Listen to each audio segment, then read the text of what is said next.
Azul Flawan, bonsoir à tous. On se retrouve pour un deuxième débrief on a débriefé une victoire de l'Inter 5-1 face au Milanais. On peut pas passer à côté du match du Barça et de cette victoire. C'est le premier match où le Barça nous a convaincus, hein. On avait vu un petit peu des choses dans d'autres matchs, même s'ils ont gagné face à Cadix, face à Getafe, face à Villarreal, c'était poussif. Mais ce soir, on a vu du très très beau football, beaucoup de diversité de jeu et des joueurs qui sont dévoilés, comme Cancelo, comme Félix, des recrues, et des joueurs qui commencent petit à petit à vraiment reprendre confiance comme Ferran Torres qui a quand même marqué un coup franc et que c'est pas quelque chose d'habituel pour le Barça enfin, ces dernières années. Donc c'est une équipe qui quand même commence à nous divertir. Et le Barça, c'est une équipe à Barcelone, le côté plaisir, le côté jeu, très important. C'est très important de toujours chercher le beau jeu, chercher le football total. Et c'est ce qu'on a vu aujourd'hui avec cette composition du Barça. On rentre avec la compo, donc avant de commencer, n'oubliez pas de liker au maximum le débrief. Une compo assez classique avec Ter Stegen dans les buts, avec l'absence de Gavi, de Pedri et de Gundogan. Cancelo et Balde sur les côtés. Pour la première fois que le Barça a un 2 et un 3 de vraiment d'un style offensif et ça s'est démontré un petit peu dans le match. Koundé et Christensen dans l'axe, un milieu de terrain un petit peu habituel avec Gavi, Romelu et Frankie de Jong. Une attaque avec Ferran Torres, Joao Félix et Robert Lewandowski. D'un autre côté, on a vu un petit peu une équipe du Betis avec Isco, hein, qui quand même a réussi à être 4 fois homme du match sur les 4 derniers matchs, qui n'est pas aussi, c'est pas une statistique anodine. Un bon retour à niveau pour Isco. Luis Enrique, c'est un joueur qui quand même propose aussi de belles choses. Ayosi Perez, qui était à Newcastle, propose aussi de belles choses, mais ils se sont un petit peu fait étriller par cette équipe du Barça, qui a quand même tenu jusqu'on va dire, jusqu'à à la 30e, un petit peu, voilà, pour une balle vers Joao Félix. C'est Romeo qui cherche Joao Félix, qui se trouve face au gardien et qui, quand même, d'un angle assez fermé, réussit à mettre, c'est un angle vraiment fermé, réussit à mettre ce premier but qui lâche, voilà, c'est une élimination du gardien et d'ici, un angle vraiment fermé, trouve quand même la lucarne et marque son premier but avec le maillot du Barça, un joueur qui a quand même fait beaucoup parler de lui sur les réseaux sociaux et même dans le mercato parce que c'est très très rare qu'un joueur dise que je veux jouer au Barça. On va pas le prendre pour un fou.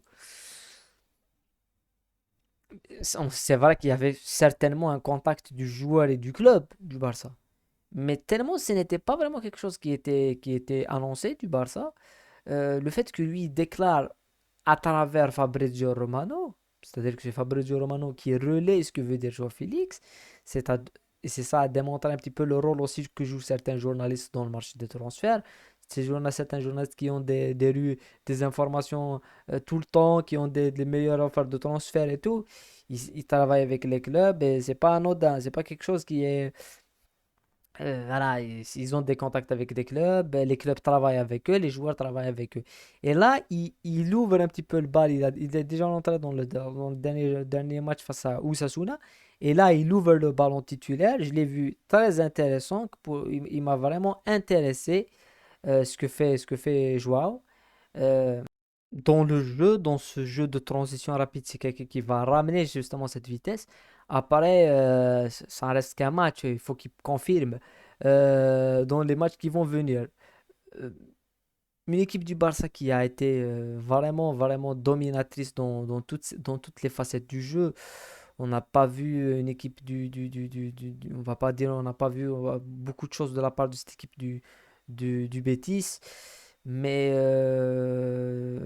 Lewandowski qui lui aussi réussit à mettre ce but qui lui manquait dans le jeu, parce qu'il a marqué face à Osasuna, mais dans le jeu, c'est quelque chose qui manque vraiment à Lewandowski. Et ce soir, il réussit à le mettre, ce but, avec, sans oublier cette petite, on va dire, cette euh, petite touche sans ballon de Joao Félix aussi, qui est impliqué sur ce but. Enfin, pas en touchant le ballon, mais il est impliqué sur ce but. Après, moi, je tenais à montrer quelque chose que je trouve assez intéressante. C'est le troisième but du Barça. Et c'est un but que, généralement, c'est un but qui vient sur coup franc direct de Ferran Torres. Euh, Moi, je pense que Ferran Torres, on le critique, moi le premier. Euh, la manière avec laquelle il se remotive, la manière avec laquelle il reprend confiance, la manière avec laquelle il revient très très fort dans l'équipe cette saison.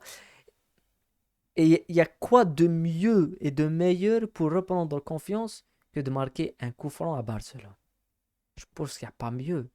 S'il marque un penalty, ouais, c'est un penalty. S'il marque un but dans le jeu, il l'a déjà fait euh, dans les autres matchs face à Villarreal, face à Cadix. Mais là, il marque un coup franc. Le dernier personne à marquer un coup franc avec le Barça, c'est Messi. Le Barça, la dernière fois qu'ils ont marqué un coup franc, ça fait plus de 850 jours, équivalent de 3 saisons. Depuis le départ de Messi, il n'y a personne qui a marqué un coup franc. Et on va se dire, la personne qui a brisé ce truc, qui a brisé cette fumée, cet écran de fumée à Barcelone, c'est Ferran Torres. Donc demain, Ferran Torres, le mec, il est là, hein. Le mec, psychologiquement, mentalement, c'est comme quelque chose de très très bon pour lui. Donc je trouve que dans le jeu, en matière d'énergie, ce que propose Ferran Torres, ce que propose Joao Félix, moi je pense que le joueur qui a amené directement le plus, directement, c'est Cancelo. Parce que Cancelo, ce qu'il fait, il marque déjà un but, il prend le mec, il le met dans tous les côtés. Donc le joueur qui manquait réellement au Barça, c'est Cancelo, c'est un latéral. Et c'était depuis Alves, hein. Le côté droit, le manque avec Dani Alves, c'était depuis sur le côté, c'était depuis Alves, depuis le départ à Alves à la Juve. D'ailleurs, pour reconquérir ce poste-là, le Barça a recruté une autre fois Alves. Mais là, ils ont un latéral de très très haut niveau. Ça, c'est la première chose. Après, tu as joué à Félix.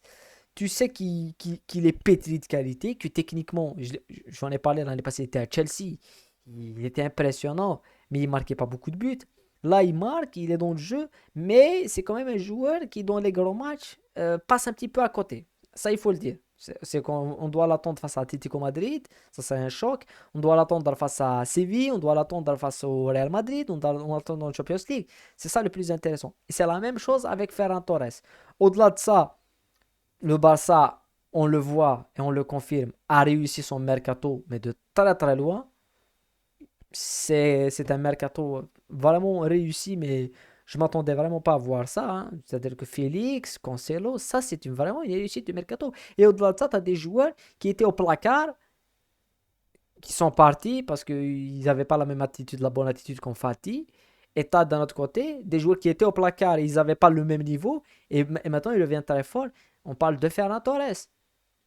Donc, c'est voilà, le Barça lance sa saison aujourd'hui. Prochain match, c'est aussi à domicile en Champions League face à Royal Antwerp de la Belgique. 3 points devront être assurés. Pour moi, ça va être, on va dire, on va pas dire que c'est, que c'est faisable. Mais on va les juger, cette équipe, on va la juger, le niveau en tous les cas global, on va le juger en Champions League, c'est-à-dire qu'en deuxième tour de Champions League, si voilà, deuxième tour, finir déjà premier de sa poule, c'est un objectif, et aller, et là, face à de grosses équipes, est-ce que ces joueurs, parce que Roméo, c'est un bon joueur, mais est-ce qu'il, quand il y aura du pressing sur lui, quand il y aura des équipes comme City, comme le Bayern, comme Manchester, comme le PSG qui vont le presser, est-ce que ça va être la même chose? Ça, c'est la première chose. Et deuxièmement, en championnat, je pense pas qu'on va les juger. Le championnat, ça se joue sur une saison. C'est-à-dire que chaque match, tu devras être bon. Même s'il perd un Classico, le Barça, la saison passée, perd le Classico aller au Bernabéu, mais finit champion, avec plus de 10 points sur le Real Madrid. Donc, si le Barça garde ce niveau, et d'un autre côté, tu as le Real Madrid qui a aussi un niveau exceptionnel, avec des joueurs exceptionnels comme, euh, comme Bellingham, on aura quand même un Classico qui va nous déterminer le niveau des deux équipes. Mais il y a une chose est sûre, après le match de ce soir, ça fait très très longtemps qu'on n'a pas pris beaucoup de plaisir comme ce soir. Des petits ponts, des remises, il y a Mal qui rentre, qui fait une rentrée fracassante. T'as Cancelo qui on dirait qu'il a tout. Voilà. Voilà, Xavi n'a plus.